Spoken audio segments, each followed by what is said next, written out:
Fine student, तो आज class में हम लोग 3 एडिटोरियल्स पे चर्चा करेंगे। पहला जो एडिटोरियल है, फाइनली रामनाथ कोविंद जो हमारे प्रेसिडेंट रह चुके हैं, इससे पहले वही प्रेसिडेंट थे, उनके कमेटी ने ये रिपोर्ट को सौंप दिया हमारे अभी के जो प्रेजेंट प्रेसिडेंट है उनको। ये रिपोर्ट क्या है कि कैसे देश में एक साथ चुनाव हो। एक साथ चुनाव का मतलब क्या है कि तीनों टायर का चुनाव, समझे, नेशनल लेवल का भी चुनाव, स्टेट लेवल का भी चुनाव और eight the same time local governance, जो लोकल गवर्नमेंट है, म्यूनिसिपैलिटी और पंचायत, उसका भी चुनाव एक साथ कैसे हो। क्या ये फिजिबल है? क्योंकि हम जानते हैं कि अभी तो चुनाव, जानते हो, पूरा 5 साल ही हमारा देश चुनाव के मूड में रहता है। कभी विधानसभा का चुनाव हो रहा है, तो फिर कभी म्यूनिसिपैलिटी का चुनाव हो रहा है, और फिर कभी केंद्र में चुनाव हो रहा है, सेंटर में चुनाव हो रहा है। तो फिर ऐसे कैसे चलेगा देश? एक बार यदि चुनाव हो जाएगा तो अच्छा रहेगा एज पर द कमिटी। हाँ, इसका प्रोस भी देखेंगे, इसका कॉन्स भी देखेंगे, इसका क्या फ़ायदा होगा, इसका क्या नुकसान होगा, और बहुत ही मुश्किल चीज़ भी है इसको इम्प्लीमेंट करना। कहोगे कि मुश्किल चीज़ क्या है? क्योंकि जानते हो कि अभी जो डेट जो है अलग अलग स्टेट का, वो अलग अलग है चुनाव का। अभी देखो ना, 1 साल पहले ही चुनाव हुआ था एमपी का, उसका क्या, या फिर 2 साल, 1 साल बाद फिर दूसरे स्टेट का चुनाव होने वाला। अभी 24 चल रहा है, हो सकता है 25 में किसी का चुनाव हो। तो मैच नहीं कर पाएगा। जब मैच नहीं कर पा रहा, यानी कि जो प्रॉब्लम्स हैं वो कैसे सॉल्व होगा। और स्टूडेंट 2029 का जो इलेक्शन होगा, नेक्स्ट इलेक्शन, वो अपने आप में बहुत ही इंपॉर्टेंट इलेक्शन है। क्यों कहोगे? क्योंकि देखो, एक तो डिलिमिशन कमीशन वहाँ पे लागू होने वाला है। याद करो, 84th कॉन्स्टिट्यूशनल अमेंडमेंट एक्ट करके फ्रीज कर दिया गया और कहा गया कि 2026 तक। तो 2026 के बाद 2029 में लागू होगा। तो एक तो डिलिमिशन कमीशन एक्टिव हो जाएगा 2029 में। एट द सेम टाइम जो ह्यूमन रिजर्वेशन बिल है, जो एक्ट बन चुका, वो भी लागू 2029 में ही होगा। तो कहने का मतलब जो 2029 का जो इलेक्शन है वो बहुत ही ज़्यादा इंपॉर्टेंट इलेक्शन है, क्योंकि बहुत सारे देश में रिफॉर्म्स होगा उस इलेक्शन के टाइम में। और ये भी जो बात है, अभी जो रामनाथ कोविंद कमेटी ने जो सबमिट किया है रिपोर्ट, ये भी 2029 का ही बात कर रहा है कि 2029 से कैसे एक साथ इलेक्शन हो पूरा कंट्री में। तो इसका मोडालिटीज समझेंगे, इसका फीचर्स समझेंगे, इसका प्रोस समझेंगे, इसका कौन समझेंगे, समझ गए। उसके बाद देखते 83। देखो, जजेस और जो सीनियर ब्यूरोक्रेट्स, IAS IPS, ये चीफ सेक्रेटरी टाइप के बड़े बड़े जो लोग हैं, इन लोग का भी कूलिंग ऑफ पीरियड होना चाहिए, समझे ना। अब ऐसा नहीं कि आज रिटायर हुए कल ही पॉलिटिक्स ज्वाइन कर लिए, आज रिटायर हुए 1 साल के अंदर ही पॉलिटिक्स ज्वाइन कर लिए, ऐसा नहीं होना चाहिए, समझे। तो फिर ऐसा यदि होता है तो क्विट प्रो को नजर आएगा। इसका मतलब लोग शक करेंगे, क्योंकि देखो, जस्टिस देना इंपॉर्टेंट नहीं है, जस्टिस होते हुए देखना भी इंपॉर्टेंट है। यानी कि मान लो कि किसी जज ने कुछ फैसला दे दिया, जज का काम ही है फैसला देना, सही बात है ना। वो अपना बेंच में बैठते हैं, अपना फैसला सुनाते हैं। और वही जज मान लो कि वॉलंटरी रिटायरमेंट लेके या फिर नॉर्मल रिटायरमेंट के बाद यदि किसी पॉलिटिक्स को ज्वाइन कर लेते हैं, तो आदमी लोग के बीच में क्या संदेश जाएगा कि पक्का उस पार्टी से मिला हुआ था ये, तभी तो ज्वाइन किया। तो नेगेटिव मैसेज जाता है। खाली जस्टिस देना बड़ी बात नहीं है, जस्टिस जो दे रहे हो वो दिखना भी चाहिए लोगों को। तो जो जजेस का जो क्रेडिबिलिटी है उस पर शक होता है इससे, इसलिए कूलिंग ऑफ पीरियड चाहिए। और ऐसा नहीं कि पहले बात नहीं हुआ है, पहले भी इलेक्शन कमीशन ने बोल चुका है, पहले भी लॉ कमिश्नर ने इस तरह का रिकमेंडेशन दिया है। मैं जब बात सुप्रीम कोर्ट पे आता है तो सुप्रीम कोर्ट यही बोल सकता है, या सुप्रीम कोर्ट बेबस है। सुप्रीम कोर्ट हमेशा कहता है कि ये पार्लियामेंट का विषय है, पार्लियामेंट लॉ बनाए, हम क्या कर सकते हैं। और पार्लियामेंट है कि लॉ ही नहीं बना रहा है। देखो ना, finally election commission of India का जो अपॉइंटमेंट का जो प्रोसेस है, कितना बार सुप्रीम कोर्ट में गया, फिर सुप्रीम कोर्ट ने सुओ मोटो पावर जारी करके आर्टिकल 142 को इन्वोक करके अपना ही कमेटी बना दिया। एट द सेम टाइम देखो, अभी मेयर इलेक्शन में जो हुआ था, फर्जी काम जो हुआ था चंडीगढ़ का, वहाँ पे भी आर्टिकल 142 को इन्वोक किया सुप्रीम कोर्ट ने, in order to give complete justice. BJP का कैंडिडेट को ही पलट दिया और आम आदमी पार्टी का जो कैंडिडेट है उसको जितवा दिया। तो क्या करे, सुप्रीम कोर्ट भी मजबूर है, मगर आखिर पार्लियामेंट ही वो अथॉरिटी है जो बना सकता है इस चीज़ को, समझ गए। एंड लास्ट वन जो कि बहुत ज़्यादा इंपॉर्टेंट है, मिशन दिव्यास्त्र। ठीक है। और मिशन दिवास्त्र इसलिए इंपॉर्टेंट है कि हमारे टेक्नोलॉजी और अपग्रेड हुए, ये DRDO का अचीवमेंट है स्टूडेंट। यदि भारत में हम कहें तो इसरो देखते हो ना, इसरो बहुत ही अक्लेम नहीं लेके आता है भारत के लिए, है ना, लॉरेल्स लेके आता है, यानी कि गुड जेस्चर, गुड अप्रिसिएशन लेके आता है। तो ऑन सिमिलर मैनर DRDO ने भी ये मिशन को कंप्लीट किया है। DRDO का भी काम है कि वही टेक्नोलॉजी सब बनाना है डिफेंस में, तो भाई इसरो बिल्कुल हेल्प करता है। इसरो जानते हो कि इसरो तो बहुत कुछ अपना जो इम्पोर्टेंट टेक्नोलॉजी है बहुत सारा वो डिसिपेट करता है, दूसरी जगह पर देता है। तो देखो उसी का नतीजा क्या कि मिशन दिव्यास्त्र हम लोग कंप्लीट कर गए। और ये महिला वुमेन लेड टीम है, यानी कि इसके जो डायरेक्टर है वो खुद महिला है। तो इसलिए प्रधानमंत्री ने बहुत ही अच्छा संदेश दिया कि ये गर्व की बात है कि वुमेन एम्पावरमेंट हो रहा है। सही बात है ना। और देखो इससे पहले मुझे याद आता है जब इसरो ने लॉन्च किया था 100+ सैटेलाइट्स 2016 और 17 में, तो उसमें भी जो अधिकतर जो साइंटिस्ट थे सब महिला ही थी। हाँ मिशन, हाँ जो हम लोग छोड़े थे, जो मूवी में भी आया था, ठीक है ना, जो हम लोग एक बार में बहुत सारा सैटेलाइट लॉन्च किए थे। होप सो समझ में आ गया होगा। यही 3 चीज़ हम लोग पढ़ेंगे। तो देखो 82 simultaneous elections take it forward with wider political consensus. ये बोला कि जो साइमल्टेनियस इलेक्शन का बात है, at the same time election होने का बात है 3 टायर में, ये ऐसे लागू नहीं कर सकते हो। पॉलिटिकल कॉन्सेंसस होना चाहिए, कॉन्सेंसस होना चाहिए, यानी कि सबको मिल के। जैसे GST एक क्लासिकल एग्जाम्पल है कोऑपरेटिव फेडरलिज्म का, जहाँ पे सेंटर स्टेट जो सबसे जटिल चीज़ था उसको भी सॉल्व किया है। ऑन सिमिलर लाइन जैसे GST बिल आया, GST बिल जानते हो कॉन्स्टिट्यूशनल अमेंडमेंट एक्ट करके आया है। ऑन सिमिलर लाइन सभी पॉलिटिकल पार्टीज़ को अक्रॉस द लाइन, समझ रहे, सबको आना होगा और सबको साथ में बोलना होगा। अभी तो बहुत सारा पॉलिटिकल पार्टी अपोज करेगा, स्पेशली रीजनल पार्टी अपोज करेगा इसको, क्योंकि फिर जानते हो कि जब साइमल्टेनियस इलेक्शन होगा तो जो सेंटर का जो नेता है वो ज़्यादा डोमिनेट कर जाएगा और लोगों में उतना अवेयरनेस भी नहीं है, लोग एक ही को वोट दे देंगे, प्रॉब्लम है। GS paper 2 constitution polity, Indian constitution, historical underpinnings, evolution, features, amendment, significant provisions and basic structure, ये तुम्हारा सिलेबस रहेगा। और ये हिंदू पेपर में आया था 15 मार्च को। तो देखते हैं मामला क्या है। High level committee, high level committee, high level क्यों कहा जाता है कि बहुत इंपॉर्टेंट कमेटी है। और इसके जो अध्यक्ष थे खुद हमारे प्रीवियस प्रेसिडेंट रामनाथ कोविंद जी थे। तो इन्होंने फाइनली इस रिपोर्ट को सबमिट कर दिया और इसमें बहुत सारे मेंबर थे, जैसे गुलाम जो है ना आज़ाद, जो गुलाम नबी आज़ाद जो पहले कांग्रेस थे अब तो कांग्रेस छोड़ दिए, वो भी इसके मेंबर रहे हैं। तो देखो हाई लेवल कमेटी जिसमें हमारे फॉर्मर प्रेसिडेंट रामनाथ कोविंद जी थे, इन्होंने कहा है, इन्होंने रिपोर्ट सौंपा है और इन्होंने कहा कि यस साइमल्टेनियस यानी कि eight the same time Lok Sabha और विधानसभा का चुनाव होना चाहिए। और जब चुनाव हो रहा तो ये जो 100 दिन का जो समय है, यानी कि लोकसभा हुआ विधानसभा हुआ, ये 100 दिन में ना म्यूनिसिपैलिटी का भी और पंचायत का भी इलेक्शन हो जाना चाहिए नेक्स्ट फेज में। पहले तो विधानसभा, पहले लोकसभा और विधानसभा का एक साथ, और उसके बाद जो 100 डेज 3 मंथ है लगभग, 3 मंथ में लोकल गवर्नमेंट का भी चुनाव हो जाना चाहिए। ठीक है, ऐसा रिपोर्ट कहता है। देखो ये रिपोर्ट सौंपा गया तुम्हारा मार्च 14 को, ठीक है। 18,000 पेजेस का ये रिपोर्ट है और अभी के जो प्रेसिडेंट है उनको सौंपा गया है, द्रौपदी मुर्मू को सौंपा गया है।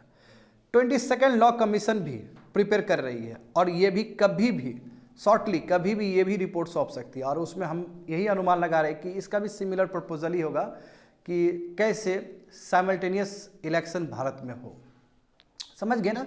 तो क्या क्या चैलेंजेस है, तो लॉ कमीशन अपने हिसाब से लेके आएगा चीज़ों को, फिर टैली किया जाएगा, क्योंकि लॉ कमीशन जानते हो ना एग्जीक्यूटिव बॉडी है, कॉन्स्टिट्यूशनल बॉडी नहीं है law commission. And law commission recommended करता है कि कौन सा लॉ रहना चाहिए, कौन सा लॉ नहीं रहना चाहिए, क्या क्या चीज़ करना चाहिए, ये सुझाव देता है सरकार को। और सरकार फाइनल अथॉरिटी सरकार के ऊपर ही है, सरकार इस सुझाव को ले भी सकती है नहीं भी ले सकती है। समझ गए ना। तो 22nd लॉ कमीशन भी इस इशू को देख रहा है और ये लोग भी शॉर्टली सबमिट करेंगे अपनी रिपोर्ट को। और जो इलेक्शन साइकिल का जो ईयर बनेगा वो 2029 बनेगा, यानी कि जो भी रिपोर्ट सौंपा गया है यदि सब कुछ अच्छा रहा तो जो 2029 में ये चीज़ लागू होगा। समझ गए स्टूडेंट। हाँ आगे देखो तो क्या रिकमेंडेशन है रामनाथ कोविंद कमेटी का, क्या रिकमेंडेशन है कैसे इलेक्शन साथ में हो। तो देखो वेरी वेरी इंपॉर्टेंट, इसमें समझने वाला चीज़ बहुत सारा है। देखो जैसे मान लो कि लोकसभा का चुनाव हुआ, ठीक है, एक डेट ले लिया गया। जैसे देखो इस बार जून में कंप्लीट हो जाएगा ना, जून में इलेक्शन का रिजल्ट आ जाएगा और जो नेक्स्ट लोकसभा टेन्योर है वो स्टार्ट हो जाएगा। तो आप एक डेट ले लो, जैसे मान लो कि इसी बार का बात करते हैं, 2024 का बात करते हैं हम लोग, ठीक है, मैं एग्जांपल बता रहा हूँ, 2024 का बात करते हैं। तो 2024 वही हम लोग जून में स्टार्ट हो जाएगा। तो या तो आप जून पकड़ लो या जुलाई पकड़ लो, वहाँ से आप एक कट ऑफ डेट पकड़ लो। जैसे मान लो कि लेट से मैं एग्जांपल दे रहा हूँ, मान लो कि हमने पकड़ा जुलाई, 15 जुलाई, मैं एग्जांपल दे रहा हूँ, ये आपका 15 जून भी हो सकता है। मान लो कि 15 जुलाई मैंने पकड़ा, 15 जुलाई कट ऑफ डेट, मतलब स्टार्टिंग डेट है न्यू लोकसभा का। तो ये तुम्हारा फिर 29 में ख़त्म हो जाएगा, 29 में 15 जुलाई 2029 में ख़त्म हो जाएगा। तो एक लोकसभा का टेन्योर इसको, और उसी हिसाब से विधानसभा का भी होना चाहिए, सिमिलरली विधानसभा का भी होना चाहिए।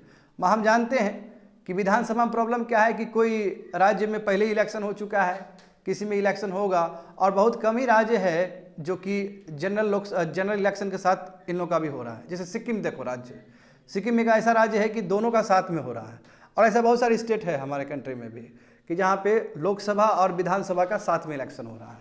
हम जानते हैं कि मोस्ट ऑफ द स्टेट्स का साथ में नहीं हो रहा होता है, आगे पीछे है। तो कहोगे, तुम लोग पूछोगे थोड़ा पहले के ज्ञान से यह कि क्या शुरू से ऐसा स्थिति रहा है? तो शुरू से ऐसा स्थिति बिल्कुल भी नहीं था। 1967 तक most of the states and union का साथ ही इलेक्शन हो रहा था, समझे ना, एक साथ ही इलेक्शन हो रहा था। मैं जानते हो कि 1969 एक ऐसा ईयर था जहाँ पे कांग्रेस स्प्लिट हो गया, कांग्रेस टूट गया, तब जाके अपोजिशन पार्टी डेवलप्ड हुआ, कांग्रेस से ही अपोजिशन पार्टी डेवलप्ड हुआ। इलेक्शन होना था 1972 में, जनरल इलेक्शन होना था, वहाँ प्रीपोन्ड हुआ, एक साल पहले ही हो गया, 71 में ही हो गया, ठीक है। तो वहाँ से देखो एक साल पहले हो गया, इसका मतलब क्या हो कि जो साथ में राज्य का जो इलेक्शन हो रहा था वो चेन टूट गया ना, एक लोकसभा का चुनाव एक साल पहले हो जाएगा तो चेन टूट गया। और दूसरी बात है, एक रीजन ये, दूसरी बात है कि उस समय बहुत प्रेसिडेंट रूल लग गया था, तो बार बार बर्खास्त कर दिया जा रहा था स्टेट का जो सरकार को। तो एक प्रॉब्लम वहाँ पे, क्योंकि जब स्टेट का सरकार बर्खास्त हुआ तो फिर इलेक्शन होगा, तो गड़बड़ा गया वहाँ पे। और दूसरा देखो, दूसरा कहाँ पे डिसकंटिन्यूटी आया, इमरजेंसी का जो ईयर है, इमरजेंसी के टाइम में लगभग 2 साल एक्सटेंड कर दिया गया था। तो 75 में इलेक्शन होना चाहिए था, तो हुआ इलेक्शन 77 में। बात समझ रहे हो ना? तो ये जो एनोमली है कि जो प्रॉब्लम हुआ, 72 में इलेक्शन होना चाहिए तो 71 में हो गया, उसके बाद बहुत सारे राज्य सरकार गिरा। उसके बाद जो 75 में इलेक्शन होना चाहिए तो 77 में हो रहा है, 2 साल एक्सटेंड हो गया, 18 महीना एक्सटेंड हुआ तो उसको 2 साल ही बोल रहे हैं हम। तो इसके वजह से जो पहले एक साथ जो चुनाव हो रहा था वहीं से वो चेन टूट गया और वो कंटिन्यू है अभी। तो मोदी जी फिर से प्रयास कर रहे हैं कि एक साथ चुनाव हो। देखो, एक साथ चुनाव होने से फ़ायदा है, अनडाउटली फ़ायदा है, नुकसान भी है, नुकसान अपनी जगह पे है। आ रहा है समझ में ना? तो अब क्या बोला जा रहा है, ये तो हो गया एक हिस्ट्री कि पहले था, ऐसा नहीं कि न्यू चीज़ नहीं है हमारे लिए, पहले हम लोग कर रहे थे इस चीज़ को। अब क्या होगा, जैसे कि मैंने कहा तुम लोग को कि 15 जुलाई एक कट ऑफ डेट ले लीजिए न्यू लोकसभा के लिए। 15 जुलाई 2024 नया लोकसभा बैठेगा, एक डेट ले लीजिए आप, डेट कुछ भी डेट ले सकते हैं, और उसका 5 साल तक डेट चलेगा, 15 जुलाई 2029 तक ये लोकसभा रहेगा। अब इस बीच में बहुत सारे इलेक्शंस होंगे स्टेट के, तो इसी डेट को मानते हुए उन लोगों का इलेक्शन लेना है। जैसे मान लो, जैसे एग्जांपल देखो, किसी का 2025 में इलेक्शन होना है किसी भी राज्य का, तो उसका टेन्योर केवल 4 साल के लिए होगा। जैसे मान लो कि किसी का इलेक्शन 2027 में होना है, तो उसका फिर तुम्हारा कट ऑफ के हिसाब से फिर 3 साल का ही होगा या 2 साल का ही होगा। तो सबसे बड़ा बात है, क्या राज्य मानेगा इस चीज़ को? प्रॉब्लम, हाँ, तो प्रॉब्लम यहाँ प्रॉब्लम, और कमेटी ने बोला है कि ऐसा ही करिए, पहले आप कट ऑफ डेट ले लीजिए, उस हिसाब से उन लोगों को भी फिक्स करिए। और हो सकता है इस बार एक जो इलेक्शन होता है 5 साल के लिए, वो 5 साल के लिए ना हो इन लोग का 3 साल का हो, 2 साल का हो, 2.5 साल का हो, किसी का पूरा 5 साल का ही हो जाए, किसी का 4.5 साल का हो। तो इस तरह एक बार तो सेक्रीफाइस करना पड़ेगा, उसके बाद फिर उसके बाद फिर इलेक्शन करेंगे आगे। क्योंकि 2029 के बाद फिर कट ऑफ डेट होगा तो फिर साथ में इलेक्शन करवा दीजिए।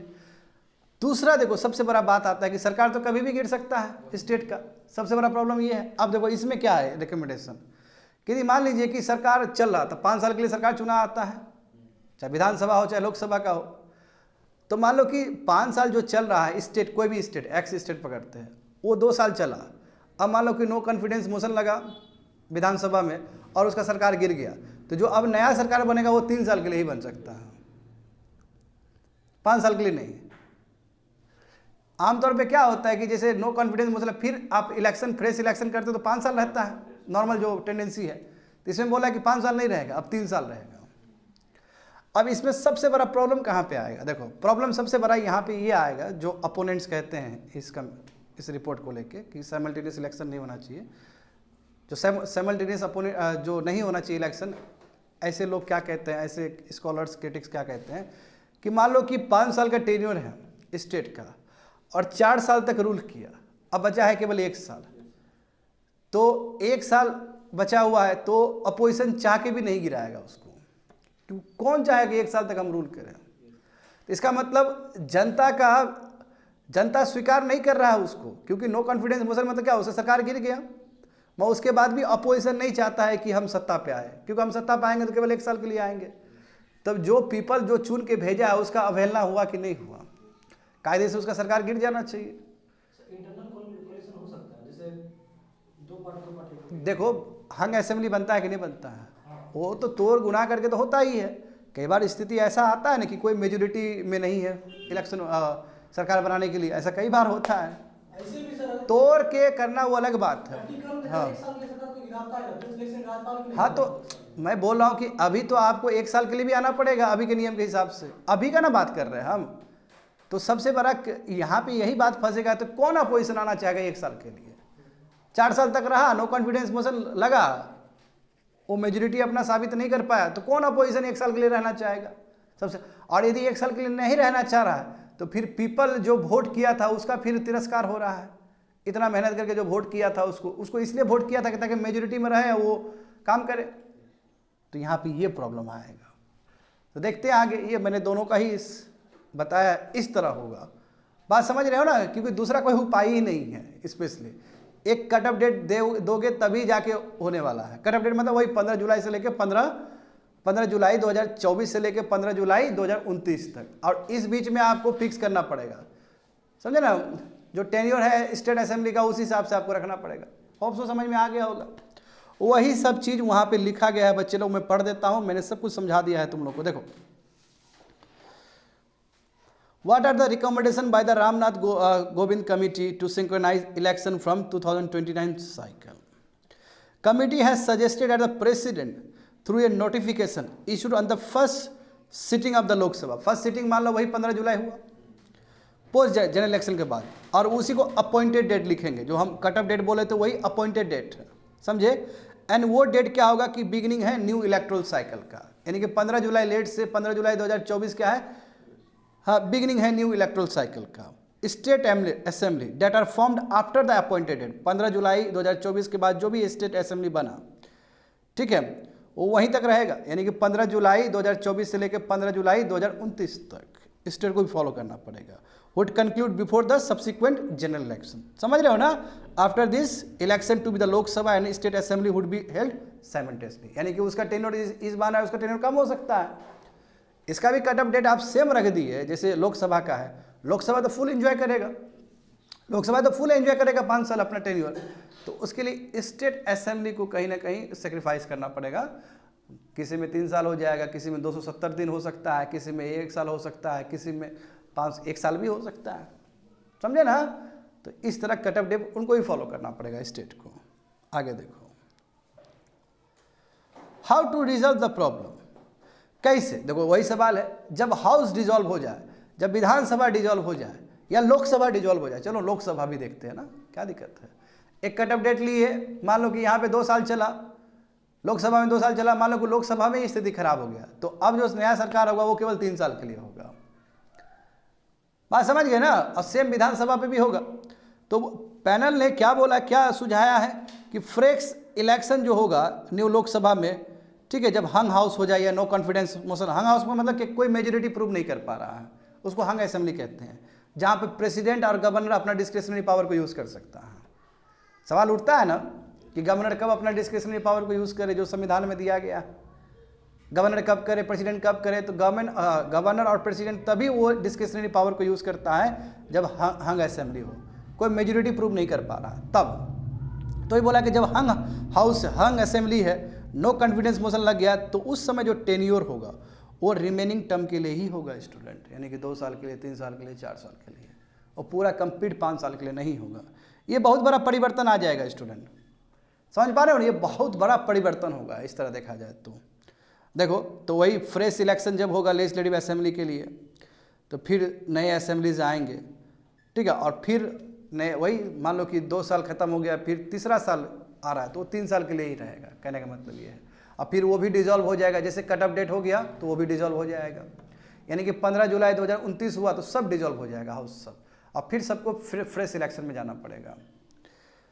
तो तुम लोगों को लगता है मानेगा स्टेट अपोज कर देगा इसको, स्पेशली रीजनल पार्टी अपोज कर देगा, समझ पा रहे हो ना।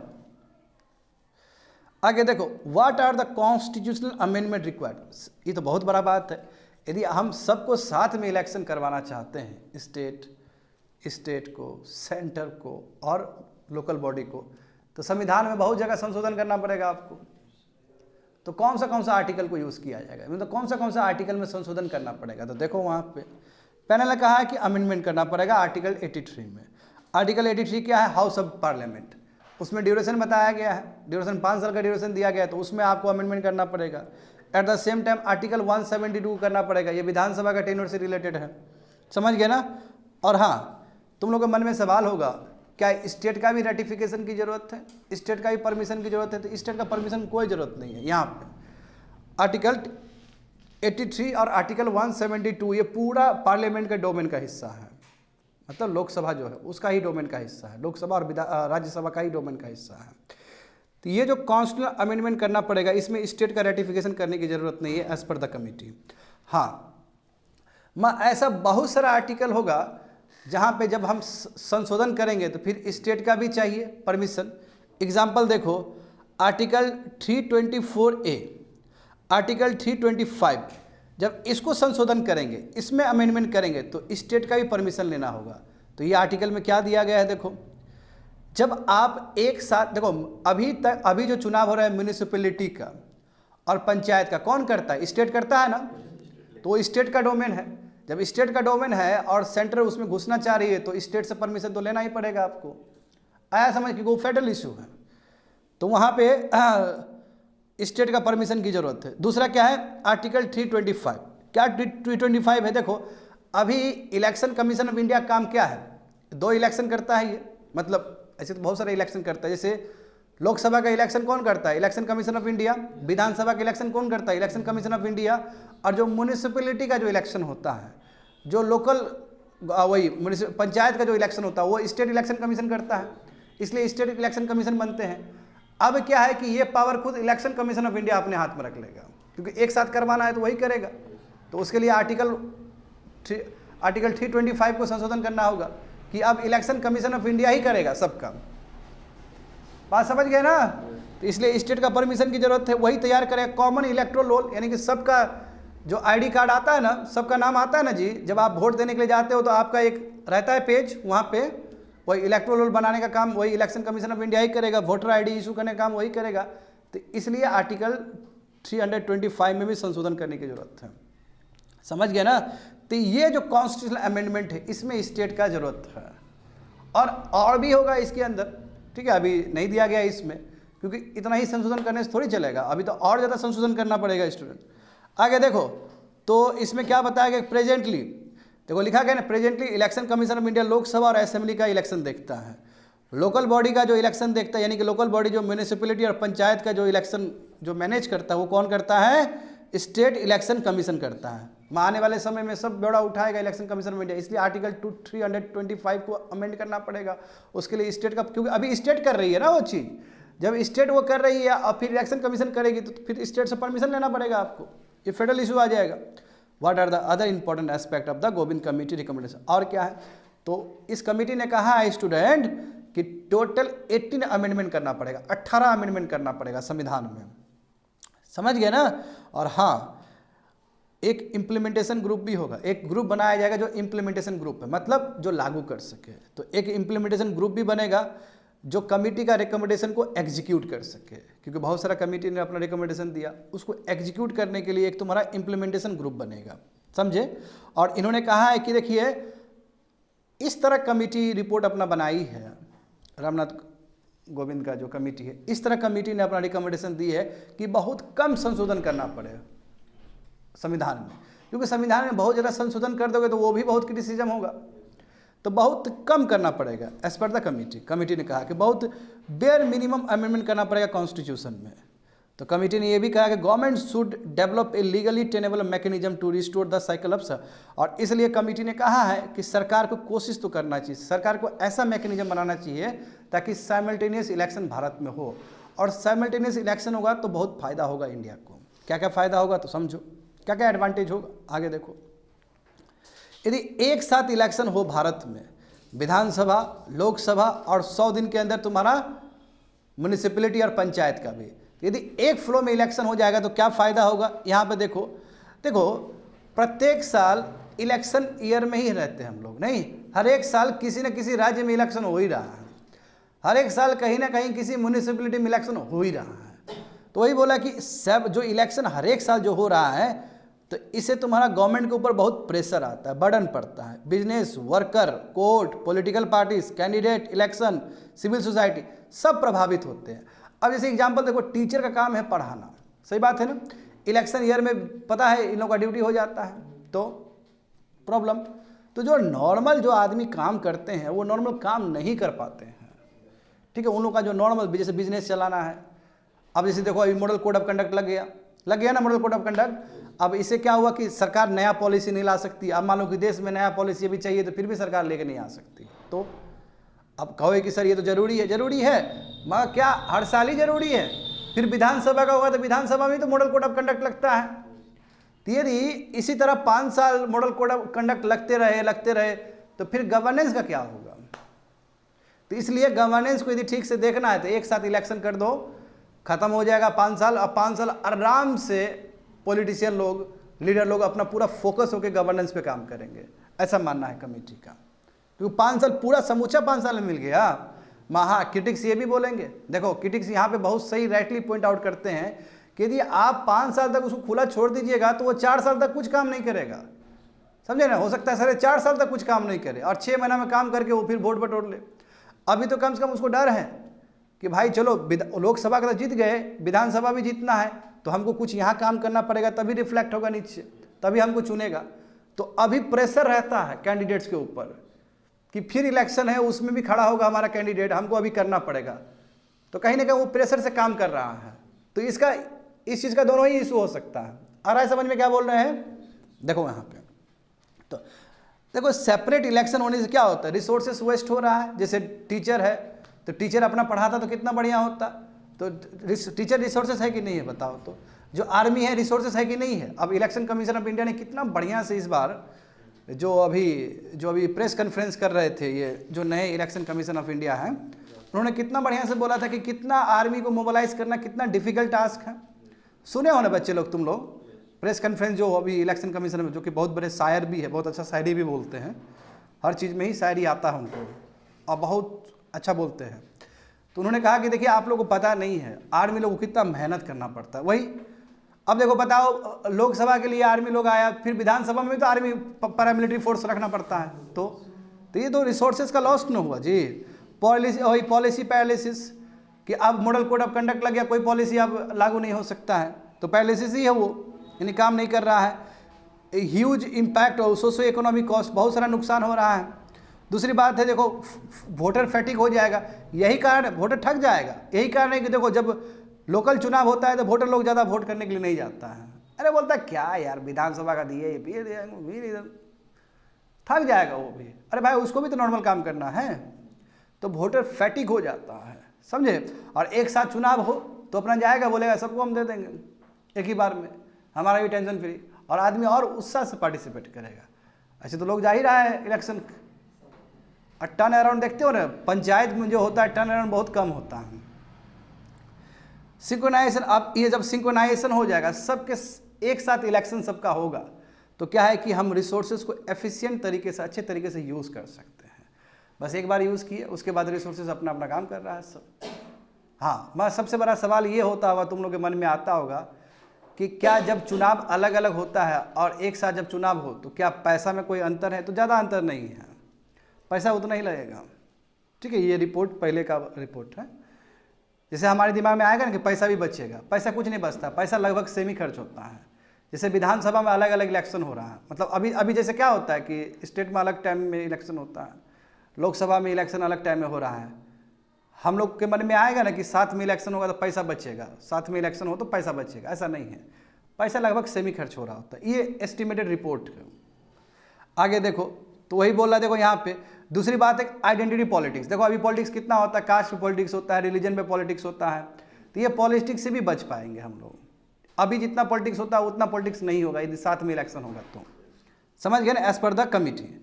हाँ, जब साइमल्टेनियस इलेक्शन होगा तो पार्टी जो सरकार में है या अपोजिशन में है, चाहे सेंटर में हो स्टेट में हो, वो ज़्यादा अपना पॉलिसी पे काम कर पाएंगे, समझे ना। और 5 साल तक काम करेंगे, यानी कि अब चुने तो 5 साल तक काम करेंगे, उसको प्रेशर नहीं रहेगा कि हमको अगला इलेक्शन भी लड़ना है। और यहाँ पे देखते हो ना, जो लोकसभा का मेंबर है वो भी विधानसभा से लड़ रहा होता है। इस बार क्या हुआ एमपी में मोदी जी लड़वा दिए ना, कितना तो हार गया विधानसभा में, बताओ। वो ना इधर का रहा ना उधर का रहा, क्योंकि जब एमपी हो आप लड़ोगे तो आपको सदस्यता खाली करना पड़ेगा वो चीज़, तो लड़ते ही हैं। हम तो देखे ही हैं अखिलेश यादव को दोनों ही लड़ते हुए। हाँ, हुए देखने हो, ऐसे बहुत सारे हैं। निर्वा जी हार गए थे तो फिर लोकसभा से लड़े थे, ऐसा होता है। तो मगर अब यदि साथ में इलेक्शन होगा तो ये बार बार लड़ने का बुद्धि नहीं आएगा, पूरा फोकस कर पाएंगे गवर्नेंस पे, समझे। और जो अनसर्टेनिटी है वो भी खत्म हो जाएगा और ग्रोथ होगा। जो देखो यही बोला गया कि हाँ, वो बोला कि यदि हम सबका एक साथ इलेक्शन करें तो इसका मतलब ये नहीं कि पैसा हमारा बचेगा, पैसा लमसम सेम ही रहेगा। लिखा गया है ना, देखो, while the direct fiscal cost of holding election at different time is not much, यानी कि अलग अलग टाइम में यदि हम इलेक्शन करते हैं तो वो भी ज़्यादा नहीं है, लगभग सेम है।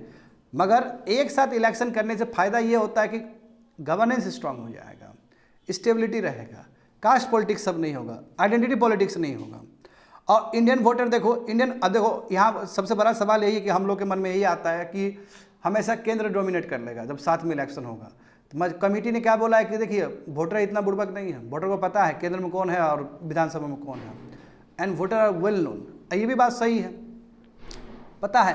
एट द सेम टाइम ये भी पता है कि इलिटरेट लोग भी है जो झांके में आ सकते हैं, तो दोनों ही पॉइंट ऑफ व्यू है, सही बात है कि नहीं है। तो ये बोले कि इंडियन वोटर है, इनफ है, मतलब बुद्धि है, उनको डिफ्रेंशिएट कर सकते हैं नेशनल और रीजनल इश्यूज़ को, और उस हिसाब से वो देंगे, अपना वोट डालेंगे। तो वही बोला। दूसरी बात है देखो कि अब इसमें बोला गया कि जो टेक्निकल वर्क हुआ है उस हिसाब से बोला गया है कि यदि एक साथ इलेक्शन हो तो इसका फ़ायदा ग्रोथ में भी होगा, इंडिया का जीडीपी का ग्रोथ में भी होगा, इन्फ्लेशन में भी प्रभाव पड़ेगा, इन्वेस्टमेंट भी अच्छा होगा, पब्लिक एक्सपेंडिचर भी बेटर होगा यदि एक साथ इलेक्शन हो तो। और यदि एक साथ इलेक्शन नहीं है तो प्रॉब्लम होगा, ग्रोथ में प्रॉब्लम हो सकता है, इन्फ्लेशन भी आ सकता है, इन्वेस्टमेंट में प्रॉब्लम हो सकता है, पब्लिक एक्सपेंडिचर में प्रॉब्लम हो सकता है, एंड सो ऑन। तो देखो, what are the concern express from various quarter. बात तो अभी का ही नहीं है, बात तो बहुत पहले का है। जब मोदी जी आए थे तभी से वो बोल रहे कि साइमल्टेनियस इलेक्शन होना चाहिए। 2016 में भी बोले थे मोदी जी, 2016 और 17 में, उस समय भी करंट अफेयर्स में बहुत आया था। मैं जानते हो कि शुरू से क्रिटिसिज्म भी हुआ है इस चीज़ को लेके। तो क्रिटिसिज्म क्या है, देखो, बोला कि यदि साइमल्टेनियस इलेक्शन होगा तो जो यूनिटरी कैरेक्टर, जो यूनियन का जो चीज़ है वो डोमिनेट करेगा। और दूसरी बात है कि देखो, जो सेंटर में जो बैठा हुआ है वो हमेशा डोमिनेट करेगा ही करेगा, क्योंकि उसका एक्सपेंडिचर ज़्यादा है, पॉलिटिकल फंडिंग ज़्यादा। देखते हो ना इलेक्टोरल बोर्ड में क्या हो रहा है, ज़्यादा तो बीजेपी को ही गया था, इसी से समझ जाओ। क्योंकि सेंटर ऑलवेज प्रिवेल ना, और हमारा जो डेमोक्रेसी है, हमारा जो कॉन्स्टिट्यूशन है, उसमें तो पूरा हम सेंटर को ही पावर दिए हैं, अधिक पावर तो सेंटर को ही दी है ना। यूनिटरी बायस वाला हमारा फेडरलिज्म है, ये भी हम जानते हैं, क्वाजी फेडरलिज्म है इंडिया का। तो इसमें यही बोला कि साइमल्टेनियस इलेक्शन होगा तो जो यूनिटरी कैरेक्टर यानी कि जो यूनियन जो है वो हमेशा तुम्हारा लीड करेगा, समझे ना। और मल्टीपल जो यानी कि जो रीजनल डाइवर्सिटी है उसको सुपरसीड कर देगा, नंबर 1, ऐसा क्रिटिक्स कहते हैं।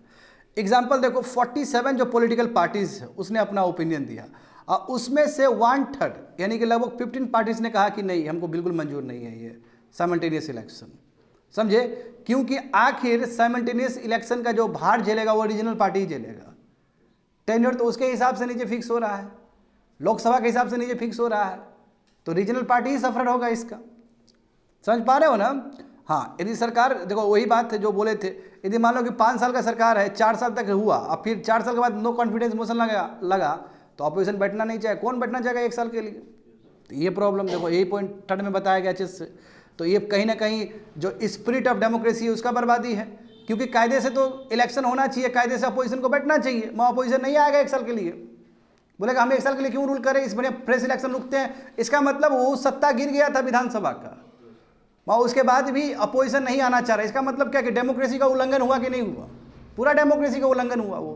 तो अब 1 नेशन 1 इलेक्शन, समझे ना? ये अपने आप में सवाल ये है कि ये जो स्पेसिफिक चैलेंज, देखो हर स्टेट में अपना अपना प्रॉब्लम है कि नहीं? बताओ तो। बिहार में अपना ही प्रॉब्लम होगा, आसाम का अपना ही प्रॉब्लम होगा, है ना? आसाम का देखते हो एनआरसी अपना ही प्रॉब्लम है, हर राज्य का ही अपना कुछ प्रॉब्लम है। तो जो अपना जो ओरिजिनल जो चैलेंजेस वो डाइल्यूट हो जाएगा, जो रीजनल डाइवर्सिटी है वो डाइल्यूट हो जाएगा, सेंटर का जो चीज़ ज़्यादा प्रिवेल हो जाएगा। ये सबसे बड़ा प्रॉब्लम होगा जी, ठीक है। और जो लोकल गवर्नेंस है, अभी तो कम से कम लोकल गवर्नेंस है कि नहीं, म्यूनिसिपैलिटी है, तो वो सब चीज़ धराशायी होते हुए नजर आ रहा है क्रिटिक्स को। आगे देखो, तो साइमल्टेनियस इलेक्शन में से पॉलिटिकल अकाउंटेबिलिटी, मैंने कहा ना, अब एक तरफ बोला जा रहा है कि चलो 5 साल फोकस करेगा, दूसरी बात है कि नेता लोग कैसा होता है, पॉलिटिकल लीडर सब कुछ नहीं करेगा 4 साल तक, लास्ट 1 साल कर देगा कुछ। तो व्हाट अबाउट द, अभी तो कम से कम पॉलिटिकल अकाउंटेबिलिटी है। अभी कुछ उल्टा किया तो विधानसभा में नहीं देंगे उसको वोट, हम जाओ, तुमको लोकसभा में दिए थे तुम नहीं किया तो हम विधानसभा में तुम्हारे पार्टी को नहीं देंगे, जब भागो। तो कम से कम अभी पॉलिटिकल अकाउंटेबिलिटी है ना। यदि एक साथ इलेक्शन हुआ तो पॉलिटिकल अकाउंटेबिलिटी नहीं रहेगा एज पर द क्रिटिक्स, समझ गए ना? और दूसरी बात है कि state level parties will not be able to compete. देखो नेशनल पार्टी से कभी भी स्टेट पार्टी नहीं जीत सकता है। रीजन क्या है? उन लोगों का पॉलिटिकल फंडिंग, उन लोगों का एक्सपेंडिचर। देखते हो ना, मोदी जी जो हमारे प्रधानमंत्री है वो जाते हैं हैदराबाद, सब जाते हैं तो किस लेवल पे जाते हैं। देखते हो अब बनारस का जब होगा, जब कलकत्ता पिछले बार कलकत्ता में हुआ था ना, मतलब बंगाल में जो हुआ था इलेक्शन, उसमें देखा था किस लेवल पे खर्च हुआ था। लग रहा कि सब आदमी मोदी का ही वक्त है, अमित शाह का ही वक्त है। मीडिया उड़े तो पूरा दिखा दिया कि मोदी जी जीत रहे हैं। वो कुछ नहीं, आर्टिफिशियल किया गया चीज़ है। तो आर्टिफिशियल करने के लिए पैसा रुपया नहीं चाहिए, तो ममता बनर्जी भी नहीं जीत पाएगी इसको, क्योंकि उतना पैसा कहाँ से आएगा। तो रीजनल पार्टी जो कमजोर पार्टी है, जो पशुपति नाथ वाला पार्टी है, जो और छोटा छोटा पार्टी है, उसका क्या होगा? ये हम का क्या होगा? जीतनराम मांझी वाला पार्टी क्या होगा? कहाँ से देगा उसको चंदा?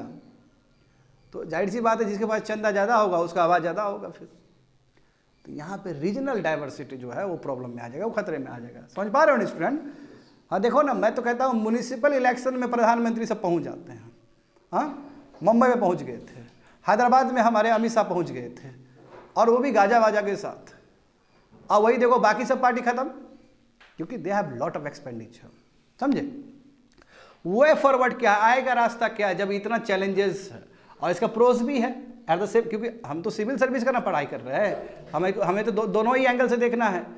तो हमें ये समझना कि आएगा रास्ता क्या? आएगा रास्ता ये है बाबू कि जो डिसएग्री कर रहे हैं, जैसे देखो ना 1 of 47 यानी कि 15 जो पॉलिटिकल पार्टी थे उन्होंने अपोज किया ना, सबको सुनो। यदि अपोज कर रहा है तो सुनो उसको, क्यों अपोज कर रहा है उसको भी लो, पाले में लो। जैसे जीएसटी में बेस्ट एग्जांपल था कैसे सब राज्य अपना जो टैक्सेस पावर, जो टैक्सिंग पावर है उसको सरेंडर किया ना सेंटर को, और तब जाके सब पूरा अमेंडमेंट हुआ, संविधान में संशोधन हुआ, तब जाके लागू हुआ। तो सिमिलर चीज़ चाहिए यहाँ पे भी, समझे ना? Persuasion is a virtue in a democracy. देखो कितना अच्छा शब्द दिया गया है, परसुएसन, समझाना, कन्विंस करना, ये डेमोक्रेसी का बहुत बड़ा चीज़ है, डेमोक्रेसी का सबसे बेस्ट चीज़ है। तो यही करना चाहिए, समझ गए? सब जितना पॉलिटिकल पार्टीज है सबको सुनना चाहिए सरकार को, वाइडर पॉलिटिकल कंसेंसस होना चाहिए।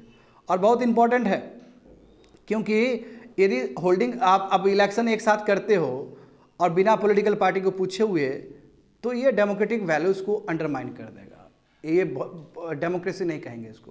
तो यदि आपको साइमल्टेनियस इलेक्शन करना है करो, अच्छी बात है, स्टेट को अपने पाले में रख के पूछ के क्या क्या प्रॉब्लम है कैसे सॉल्व करें। जैसे जीएसटी में यही हुआ था, जीएसटी में क्या बोला गया था, जो भी मैन्युफैक्चरिंग स्टेट है जिसको नुकसान होगा उसके लिए जीएसटी कंपनसेशन सेस और दिया भी गया 2022 तक, जान रहे हो ये चीज़। तो सिमिलर मैकेनिज्म होना चाहिए ताकि सभी जितने भी स्टेक होल्डर हो सभी अच्छे से पार्टिसिपेट करें और बहुत अच्छे से सुझाव दो सेंटर को, और सेंटर को भी यहाँ पे बहुत अच्छे से काम करना चाहिए। होप सो समझ में आ गया होगा स्टूडेंट, ठीक है। और ये देखो, ये मैंने आराम से बताया है, ये चीज़ आने वाले समय में इससे रिलेटेड तुम लोग बहुत एडिटोरियल्स देखोगे। आया समझ में ना? चलो आगे देखो 83 देखो, GS paper 2 constitution and polity, structure organisation and functioning of the executive and the judiciary ministry and department of the government, pressure groups, formal informal association and their role in the polity. ये Hindu paper में आया था 14 मार्च को। तो देखो मामला क्या है। अब देखो पॉलिटिक्स में कोई रुकावट नहीं है, यानी कि पॉलिटिक्स में कोई भी जाके पार्टिसिपेट कर सकता है। जैसे देखो अभी जो हाई कोर्ट के जो जज थे कलकत्ता हाई कोर्ट के, है ना, वॉलंटरी रिटायर करके पॉलिटिक्स में चले गए। मगर बाकी में ऐसा नहीं है। यदि मान लो कि किसी ब्यूरोक्रेट्स को बिजनेस में जाना है तो वो नहीं जा सकता है, देयर इज़ अ लिमिट, एक कैप है। मगर पॉलिटिक्स में कैप नहीं है, पॉलिटिक्स में कभी भी पार्टिसिपेट कर सकता है। देखो यहाँ पे क्या लिखा गया है कि क्या क्या कॉन्स्टिट्यूशनल रिस्ट्रिक्शन है जजेस और दूसरे ब्यूरोक्रेट्स को, समझे। जो भी पोस्ट मिलता है, पोस्ट का मतलब क्या है, पॉलिटिक्स का बात नहीं कर रहा हूँ, कोई भी पोस्ट मिलता है, मान लो कि सरकार ने कुछ बना दिया, उसको कमेटी का मेंबर बना दिया, सरकार ने कुछ दे दिया, तो उसके लिए रिस्ट्रिक्शन है। जैसे देखो सुप्रीम कोर्ट का जो जज है, बढ़िया से देखना, जब सुप्रीम कोर्ट का जज जब रिटायर हो जाएगा तो कभी भी वो लॉयर के रूप में काम नहीं कर सकता किसी भी कोर्ट में और किसी भी इंडिया के किसी भी पब्लिक अथॉरिटी में। यानी कि सुप्रीम कोर्ट का जज जब रिटायर हो जाएगा तो वो लॉयर का काम नहीं कर सकता है। क्यों, जानते हो ना, जज भी लॉयर ही होते हैं स्टूडेंट, समझ, वो लॉयर का ही पहले काम कर रहे होते हैं।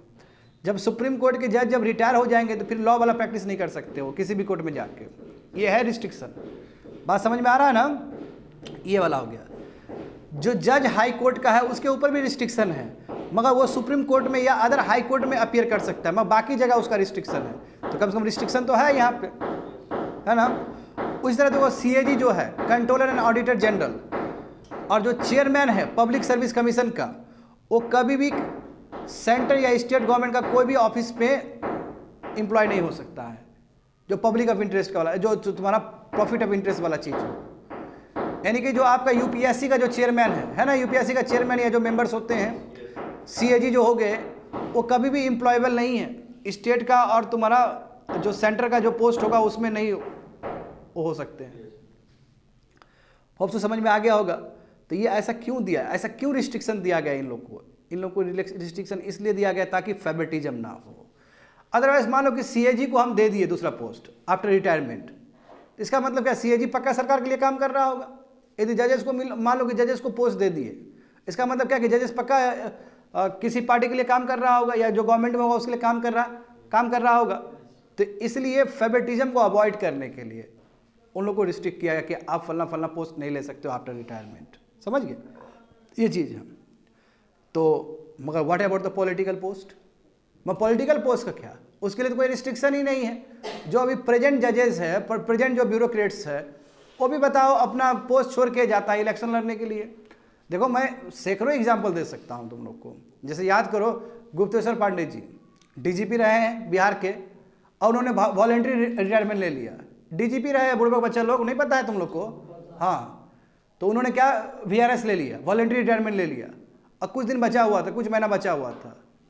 क्यों लिए थे? वो इलेक्शन लड़ने के लिए लिए थे। अलग बात है कि कैंडिडेट उनको खड़ा नहीं किया गया एज ए कैंडिडेट के रूप में। तो और ऐसे ढेर सारा है एग्जाम्पल इंडिया में। अभी देखो कलकत्ता हाई कोर्ट, और इस तरह बहुत सारा अनेकों एग्जाम्पल हो जाएगा। पहले भी सुप्रीम कोर्ट के जजेस बहुत सारे रिटायरमेंट दे चुके हैं इस तरह। तो देखो रिस्ट्रिक्शन नहीं है, सबसे बड़ा प्रॉब्लम है कि रिस्ट्रिक्शन नहीं है पॉलिटिकल पोस्ट को ज्वाइन करने के लिए। देखो ये रंजन गोगोई साहब को देखो, है ना, 6 महीने के अंदर ही तुम्हारा राज्यसभा का मेंबर बन गए वो। तो जबकि रंजन गोगोई बहुत इंपॉर्टेंट फैसला सुना चुके हैं पहले इंडिया के लिए, वो चीफ जस्टिस रह चुके हैं, राम मंदिर में भी वो थे, वो पार्टिसिपेट किए थे। तो लोगों में क्या मैसेज जाएगा? मोदी जी को फेवर किए, इसलिए मोदी जी ने उनको फेवर किए, क्विड प्रो को। समझ पा रहे हो ना? हाँ, तो ये नहीं दिखना चाहिए ऐसा। तो फिर लोगों में ना वो जो आस्था है जजेस को लेके वो घट जाएगा। फिर जो सुप्रीम कोर्ट को लेके जो सैंक्टिटी है, जो सुप्रीम कोर्ट को लेके जो लोगों को मन में जो आस्था वो टूट जाएगा, अंडरमाइन हो जाएगा। देखो रिस्ट्रिक्शन ही नहीं है, बताओ जजेस और ब्यूरोक्रेट्स के ऊपर रिस्ट्रिक्शन ही नहीं है, कोई भी पॉलिटिकल पार्टी ज्वाइन कर सकता है, समझे। और ऐसे बहुत सारे एग्जाम्पल हैं कि जो इंडिपेंडेंट कॉन्स्टिट्यूशनल पोस्ट, और बताओ पहले तो जजेस थे, पहले तो वो IAS थे, IPS थे, बहुत सारे अलग अलग CAG थे, मगर क्या हुआ, वो छोड़ के तुम्हारा पॉलिटिक्स ज्वाइन कर लिए, या फिर राज्यसभा का मेंबर बन गए, चाहे गवर्नर बन गए। देखो गवर्नर भी बन रहे हैं कि नहीं बन रहे हैं, तो ये ठीक नहीं है, ये ठीक नहीं है। अब एग्जाम्पल देखो, ऐसा ढेर सारा एग्जाम्पल तुमको मिलेगा। देखो 2 सुप्रीम कोर्ट जजेस 1967 में और 1983 में रिजाइन किए थे, समझा। और देखो किस लिए, प्रेसिडेंशियल इलेक्शन लड़ना था उनको, पार्लियामेंट्री इलेक्शन लड़ना था आसाम से। बात समझ में आ रहा है ना। तो इस तरह रिटायर किए, एक को प्रेसिडेंट का चुनाव लड़ना था और एक को आसाम का लोकसभा का चुनाव लड़ना था। तो इसलिए 2 जजेस रिटायरमेंट लिए 67 और 83 में। देखो दूसरा इंस्टेंट देखो कि सुप्रीम कोर्ट के जज जो थे वो तमिलनाडु का जो पॉलिटिकल पार्टी उसको ज्वाइन कर लिए, समझ गए ना। ये भी 1999 में जब रिटायरमेंट हो गया तो जाके तुरंत पॉलिटिकल पार्टी ज्वाइन कर लिए नीचे जाके साउथ में। ये तो DMK होगा, ये AIADMK होगा, दोनों में कोई एक पार्टी होगा। वो फॉर्मर जो चीफ इलेक्शन कमिश्नर थे वो राज्यसभा का मेंबर बन गए, मिनिस्टर बन गए थे 2004 में। तो अभी देखो रिसेंटली जो हमारे जो चीफ जस्टिस है रंजन गोगोई साहब, है ना, देखो वो भी 4 मंथ ऑफ रिटायरमेंट, 4 महीना के अंदर ही वो बन गए और राज्यसभा का मेंबर। तो ऐसे अनेकों एग्जाम्पल देखो। रिटायर्ड जो CAG है, जजेस है, वो गवर्नर ऑफ स्टेट्स के रूप में, है ना, उनको चुना जा रहा है, अपॉइंट किया जा रहा है। तो ये ठीक नहीं है। इसलिए बार बार बात उठता है कि कूलिंग ऑफ पीरियड होना चाहिए कि नहीं होना चाहिए। यानी कि आप जब पोस्ट में रह रहे हो, जज रह रहे हो, ब्यूरोक्रेट्स हो, तो कम से कम 5 साल के लिए 6 साल का गैप होना चाहिए, ताकि लोग को दिखे कि भाई तुरंत नहीं ज्वाइन किया है, बाद में मन हुआ तो ज्वाइन किया, जो बात था। तो देखो यही रीज़न दिया। देखो ना अभी, अच्छा अभी मुझे याद आ रहा है, ये जो हमारे बिहार में जो है कुशवाहा, क्या है उनका पूरा नाम, जिनको 1 सीट मिला है इस बार, उपेंद्र कुशवाहा, उसके साथ भी एक कोई ब्यूरोक्रेट ज्वाइन किए थे। उसके लिए भी वो चाह रहे थे कि एक कोई सीट मिले लोकसभा का। तो कोई ब्यूरोक्रेट अच्छा खासा, वो भी VRS ले लिए थे, कोई IAS ही होंगे बिहार के। तो व्हाट इज दिस। तो उपेंद्र कुशवाहा को तो 1 सीट मिला, बाकी सीट थोड़ी देगा बीजेपी, ओनली 1 सीट। हमको भी तो 1 सीट मिलेगा, चाहे वो जीताराम मांझी लड़े या फिर उसका बेटा लड़वाए वहाँ से। तो इधर देखो गजब हो गया, जदयू को बहुत मिल गया सीट। जदयू को लग रहा था जदयू को 12 सीट मिलेगा, यहाँ पे 16-17 सीट मिल गया उसको। हाँ 16 मिल गया। असंभव वाला चीज़ है वो।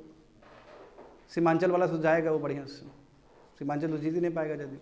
तो व्हाट इज दिस, मगर मेन उसे वही VRS, समझ रहे हो। तो देखो न्यूमरस ब्यूरोक्रेट्स इस तरह पॉलिटिकल पार्टी ज्वाइन कर रहे हैं और इलेक्शन लड़ रहे हैं तुरंत, या तो फिर पोस्ट में है तो फिर VRS ले लिए, या आफ्टर रिटायरमेंट तो तुरंत ले लिए। जैसे रंजन गोगोई क्या रिटायर होने के बाद 4 महीने के अंदर ही चले गए। ये ठीक नहीं है। तो व्हाट अबाउट द रूल, क्या रूल्स है। प्राइवेट कंपनी में आप ज्वाइन नहीं कर सकते हो। देखो अभी रूल्स है जहाँ पे senior bureaucrats private company, private job को ज्वाइन नहीं कर सकता है, कम से कम 1 साल तक के लिए ज्वाइन नहीं कर सकता है, समझे ना। 1 ईयर कंप्लीट हो गया तब प्राइवेट कंपनी ज्वाइन कर सकता है। इसी तरह देखो कमर्शियल एम्प्लॉयमेंट के लिए भी इस तरह का रिस्ट्रिक्शन है, ताकि वही फेवरेटिज्म ना हो, कन्फ्लिक्ट ऑफ इंटरेस्ट ना हो, समझ गए ना। ये चीज़ है। कॉन्स्टिट्यूशनल एक्सपर्ट क्या बताते हैं। देखो सवाल तो उठेगा नहीं कि आखिर ब्यूरोक्रेट्स और जजेस के ऊपर क्यों नहीं रिस्ट्रिक्शन है पॉलिटिक्स को ज्वाइन करने के लिए। तो जो एक्सपर्ट जो है वो ये कहते हैं कि देखिए यदि हम रुकावट दे देंगे तो जो संविधान का जो डेमोक्रेटिक प्रिंसिपल है उसका वायलेशन हो जाएगा। क्योंकि भाई कि आपका एक्सपीरियंस है, आपने बहुत अच्छा जज एज ए जज रह के काम किया, आपने IAS रह के काम किया, आपको भी तो पब्लिक को सेवा करने का मौका मिलना चाहिए। ये व्यू पॉइंट है। एंड एक नज़र से देखोगे तो सही है। देखो कॉमन आदमी के कंपेयर में तो जजेस ज़्यादा समझदार हैं। कॉमन आदमी के कंपेयर में तो जो कलेक्टर है वो ज़्यादा समझदार है, क्योंकि वो तो खुद उसका हिस्सा रहे हैं तो वो बेटर डील कर पाएंगे। सही है, क्योंकि they are the creams of the country. वो लोग सबसे बेस्ट एसेट है।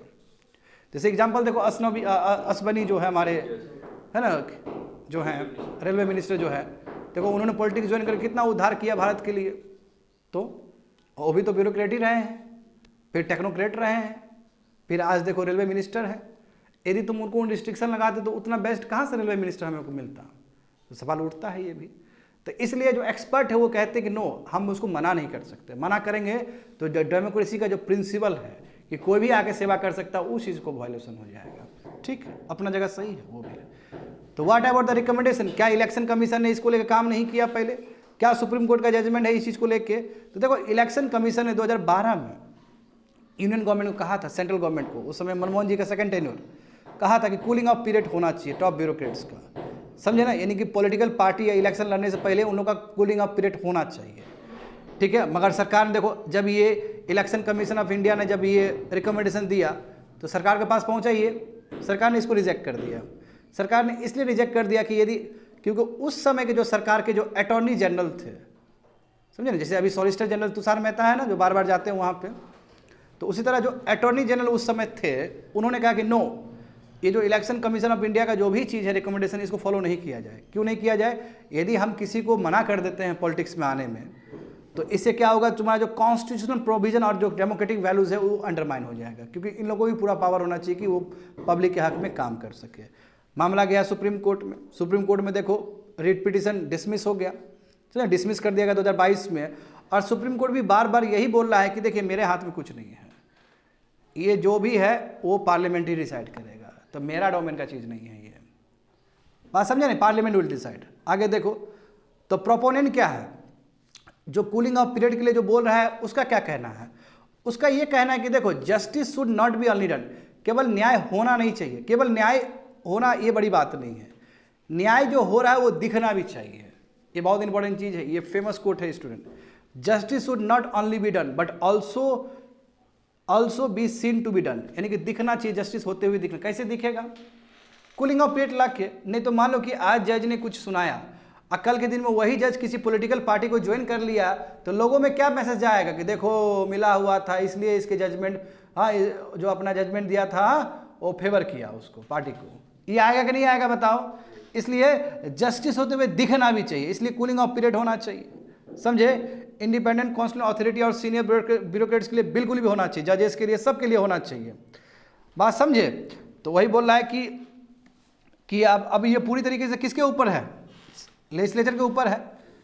तो इसलिए लिखा गया है कि दिस में भी अचीव बाय प्रिस्क्राइबिंग, इसलिए कूलिंग ऑफ पीरियड होना चाहिए, तभी जाके justice should not only be done but also seen to be done, ये चीज़ दिखना है तो कूलिंग ऑफ पीरियड बिल्कुल होना चाहिए। और देखो इससे क्या होगा कि जो पीपल का जो कॉन्फिडेंस है वो और इंस्टिल होगा, वो और बढ़ेगा, और जो क्विड प्रो को का जो लोग अनुमान लगा रहे हैं कि पक्का मिली भगत है, यानी कि ये कुछ कर रहा है तो इसको भी कुछ हेल्प कर रहा है, ये चीज़ खत्म हो जाएगा। देखो ना, क्विड प्रो, आखिर सुप्रीम कोर्ट ने इलेक्ट्रल बॉन्ड को जो क्वैश किया तो उस समय बोला ना कि ये क्विड प्रो को होने का चांस है, यानी कि जो कंपनी चंदा दे पॉलिटिकल पार्टी को, तो फिर पॉलिटिकल पार्टी भी उसके लिए कुछ हेल्प करेगा। तो क्विड प्रो को ना हो, इसके लिए कूलिंग ऑफ पीरियड चाहिए, समझ गए ना। चलो आगे बढ़ते हैं स्टूडेंट। 84 देखो, mission Divyastra, a human led team brought laurels from the nation, यानी कि देख रहे हो ना, मिशन दिव्यास्त्र की वजह से देश के लिए अप्रिसिएशन मिला है, और महिला लीड की है इसमें। GS paper 3 science and technology development and their application and effects in everyday life achievements of Indians in science and technology, Indianisation of technology and developing new technology. तो ये तुम्हारा बिजनेस स्टैंडर्ड में आया था 12 मार्च को। तो आगे देखते हैं। देखो India like other countries, India भी फाइनली एलाइट क्लब में शामिल हो चुका है। MIRVS का क्या होता है? MIRVS का मतलब multiple independently targetable re entry vehicles. What does it mean? इसका मतलब क्या है? देखो इसका मतलब है स्टूडेंट कि एक साथ ना, देखो ये एक ऐसा वेपन होगा, एक ऐसा टूल होगा कि एक साथ मल्टीपल न्यूक्लियर वारहेड छोड़ा जा सकता है, और भी अलग अलग डिस्टेंस पे, वो भी अलग अलग एंगल्स से। ये बहुत बड़ी बात है। कहो कि सर इससे क्या होगा, ऐसा क्या खास बात है? इसका ऐसा खास बात इसलिए है कि जो इसके लिए जो शील्ड बनता है, देखते हो ना मिसाइल के लिए शील्ड बनाते हैं ना, जैसे इजराइल का शील्ड फेल कर गया था ना इस बार हमास, जब हमास अटैक किया था, तो याद है तुम लोग को, कितना बार तो पढ़ाए हैं क्लास में। तो जो शील्ड है, बैलिस्टिक शील्ड का मतलब क्या है? कोई बैलिस्टिक मिसाइल से कोई दागे किसी कंट्री को, यदि उसके पास बैलिस्टिक शील्ड है तो उसको प्रोटेक्ट कर लेगा।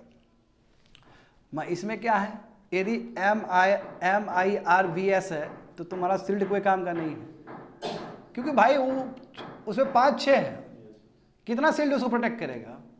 तो जो भी मान लो कि हमें चाइना को अटैक करना है, लेट्स से एग्जांपल बोल रहा हूँ, चाइना को अटैक करना है MRIVS से, तो चाइना का जो अपना मिसाइल जो शील्ड होगा वो फेल कर जाएगा, क्योंकि हम एक तो न्यूक्लियर वारहेड छोड़ने वाले नहीं, हम तो 5-6 छोड़ने वाले हैं, तब वो फेल कर जाएगा। तो इसलिए बोलते हैं इसका तोड़ बहुत मुश्किल है। हाँ, क्या दूसरा सवाल है, क्या चाइना नहीं बना सकता है? चाइना बिल्कुल बना सकता है इसके लिए भी शील्ड, मगर वो कुछ ज़्यादा ही एक्सपेंसिव हो जाएगा, तो इतना ज़्यादा एक्सपेंसिव हो जाएगा वो बनाना नहीं चाहेगा वो, समझ गए ना। तो यानी कि ये शील्ड का भी तोड़ है हमारा, और इंडिया उस एलाइड क्लब में शामिल हो चुका है, और इंडिया इस हिसाब से 6th नेशन बनेगा। हाँ 6th नेशन ऑफिशियली, मगर कहा जा रहा है कि पाकिस्तान भी ये टेक्नोलॉजी डेवलप कर चुका है, ठीक है ना। US ने बोला है, मगर कितना है वो ऑफिशियली नहीं बोला है, अंदर ही अंदर बात चल रहा है कि पाकिस्तान भी इस टेक्नोलॉजी को बना चुका है। देखो आगे देखो, समझो एक एक चीज़ समझने वाला चीज़ है इसमें। इंडिया बिल्कुल ही एलाइड क्लब को ज्वाइन कर चुका है। हाँ हमने, और ये चीज़ हमने March 11 को अचीव किया। हमने फर्स्ट सक्सेसफुल फ्लाइट टेस्ट किया है अग्नि 5 का, अग्नि 5 बैलिस्टिक मिसाइल का, समझे ना। यानी कि ये अग्नि 5 क्या है, हमारा मिसाइल है ना, मिसाइल बैलिस्टिक मिसाइल है। देखो इंटरमीडिएट और inter ballistic missile, inter Continental ballistic missile, क्या अंतर है दोनों का? जो इंटरमीडिएट वाला जो होता है वो 5000 किलोमीटर का रेंज होता है, और जो इंटर कंटिनेंटल बैलिस्टिक होता है वो 5500 यानी कि 5500 किलोमीटर से भी अधिक उसका रेंज होता है। तो इंडिया तो बोल रहा है कि ये इंटरमीडिएट वाला मेरा है मिसाइल, मगर जो चाइना बोल रहा है कि नहीं नहीं नहीं ये इंटरमीडिएट नहीं है, झूठ बोल रहा है इंडिया।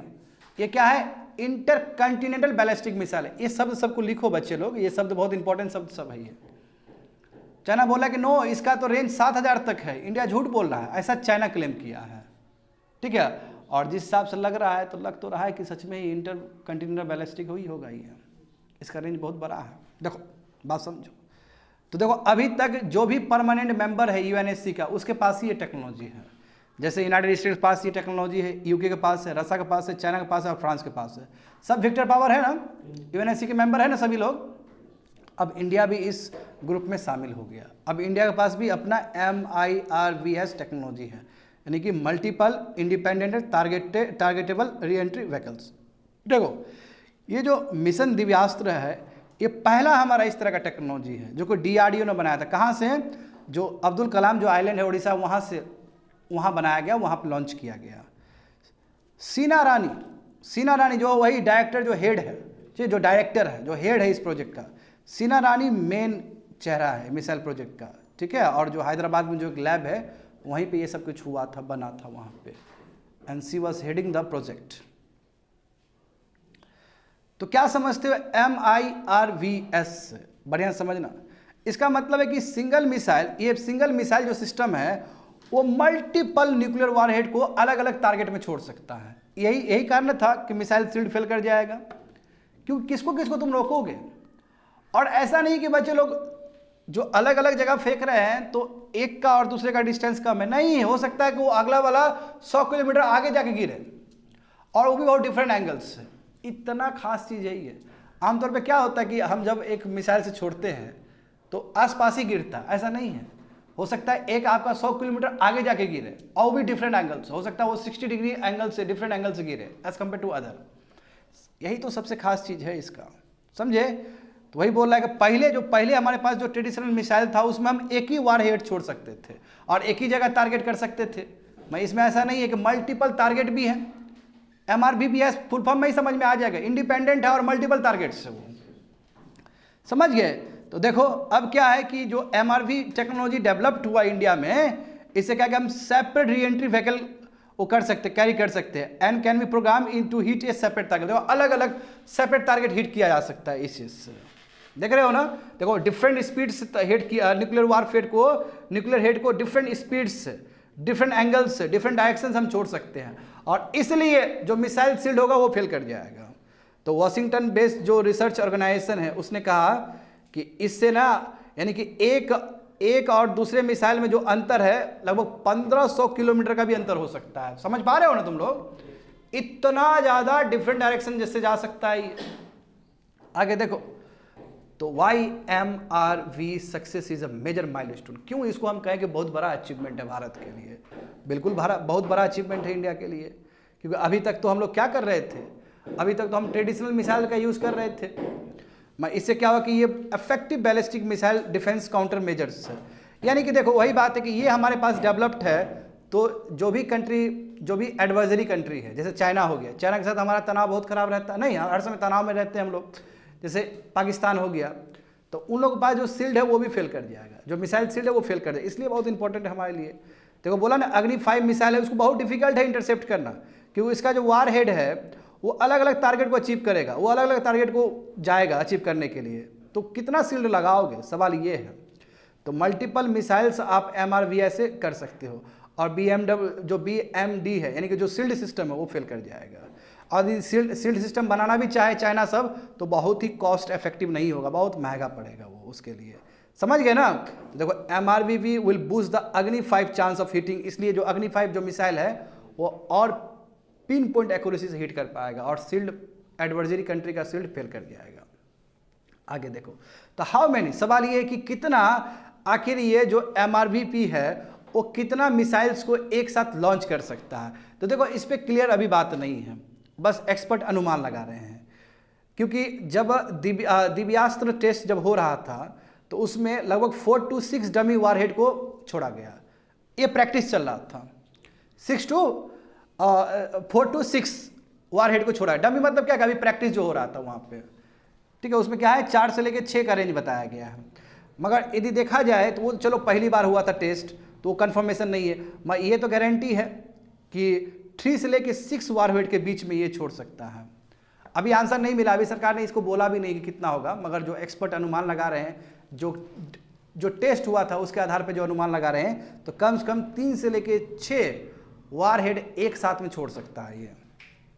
आगे देखो, तो what about the Pakistan, Pakistan का क्या है। देखो पाकिस्तान ने भी कोशिश किया, पाकिस्तान भी ट्राई कर रहा है इस चीज़ को बनाने के लिए। 2017 में Ababeel surface to surface ballistic missile, जिसका रेंज क्या है 2200 किलोमीटर का है, तो पाकिस्तान ने भी क्लेम किया कि हम भी बना लिए, MRV टेक्नोलॉजी है। और अक्टूबर 2023 में, ठीक है, फिर से वो टेस्ट किया, अबीबिल मिसाइल को टेस्ट किया। और सिमिलरली देखो उसी लाइन में US डिफेंस जो इंटेलिजेंस एजेंसी है, US ने क्या कहा कि हाँ पाकिस्तान जनवरी 2017 में सच में ही अपना न्यूक्लियर कैपेबल जो ये अबीबिल बैलिस्टिक मिसाइल है सच में किया, और साउथ एशिया से पहला कंट्री बना जिसके पास ये टेक्नोलॉजी है। तो पाकिस्तान ने जो US ने उसने भी हरी झंडी दे दिया कि हम पाकिस्तान सच में ही टेस्ट किया है। हाँ, और पाकिस्तान अब क्या, अमेरिकन ऑफिशियल अभी अमेरिकन ऑफिशियल, क्योंकि ऑफिशियली नहीं है, ये होता है ना कि अंदर ही अंदर चल रहा है, तो अभी जो अमेरिकन ऑफिशियल्स है वो कहते हैं कि या तो पाकिस्तान ने बना लिया है या फिर उस रास्ते में है, क्योंकि जो चीज़ ऑफिशियली डिक्लेयर होता है उसका वैल्यू अलग है, और जो अंडरग्राउंड बन रहा है तो कितना कौन बना रहा है क्या पता। मगर यूनाइटेड स्टेट्स का ऑफिशियल ने क्या बना कि या तो ये बना चुका है या फिर बनने की ओर है। तो आगे देखो, विथ MRV टेक्नोलॉजी, अब देखो हमारा जो सबमरीन लॉन्च बैलिस्टिक मिसाइल है, सबमरीन समझ रहे हो ना कि जो सबमरीन से, पानी से जो हम छोड़ेंगे, तभी तो हम न्यूक्लियर ट्राइड बने। न्यूक्लियर ट्राइड देखो 2016 और 17 में हमने ये बहुत बड़ा चीज़ अचीव किया कि अब हम कहीं से भी न्यूक्लियर वारहेड छोड़ सकते हैं, हम एयर से भी छोड़ सकते हैं, सरफेस टू सरफेस, हम लैंड से भी छोड़ सकते हैं, समझे ना, और हम एट द सेम टाइम हम सी बॉडी से भी छोड़ सकते हैं। इसलिए इंडिया अब न्यूक्लियर ट्राइड बन गया, न्यूक्लियर TRIAD, न्यूक्लियर ट्राइड बन चुके हैं। और वर्ल्ड में बहुत कम कंट्री है जो कि न्यूक्लियर ट्राइड बने हैं, इंडिया उस ग्रुप में आता है। अब बात समझो, जो सबमरीन लॉन्च बैलिस्टिक मिसाइल्स है उसको बहुत बेनिफिट होगा तुम्हारा MRV टेक्नोलॉजी से। कहोगे कैसे, देखो पानी सबसे बढ़िया जगह है, पता है, लैंड में दिक्कत भी हो सकता है, पानी में कोई दिक्कत नहीं है। यदि हम नीचे पानी से हम छोड़ेंगे तो ज़्यादा बेटर रहेगा, यानी कि समुद्र में छोड़ेंगे ना तो ज़्यादा बेटर रहेगा। वही बोला कि सबमरीन क्या है तुम्हारा लिमिटेड रियल इस्टेट है, उसमें इंफ्रास्ट्रक्चर सब बड़ा बड़ा नहीं रहता है, चारों तरफ पानी है, समझे ना, और उसमें क्या है, कैन कैरी है हैंडल, यानी कि बहुत अच्छे से मिसाइल्स कैरी कर पाएगा as compared to land. Land से छोड़ने में दिक्कत है क्योंकि अगल बगल बहुत सारा इंफ्रास्ट्रक्चर बनाना पड़ता है, मगर जो पानी में जो इंफ्रास्ट्रक्चर होता है बहुत कम होता है। तो इसलिए जो हमारे पास सबमरीन लॉन्च बैलिस्टिक मिसाइल्स उसको बहुत बेनिफिट मिलने वाला है MRV टेक्नोलॉजी से। आया समझ में ना। तो ये बोल रहा है देखो, nuclear powered submarine that carry ballistic missiles are expensive. जो अभी हमारा जो बैलिस्टिक मिसाइल जो न्यूक्लियर वार हेड्स कैरी करता है सबमरीन, वो बहुत महंगा है।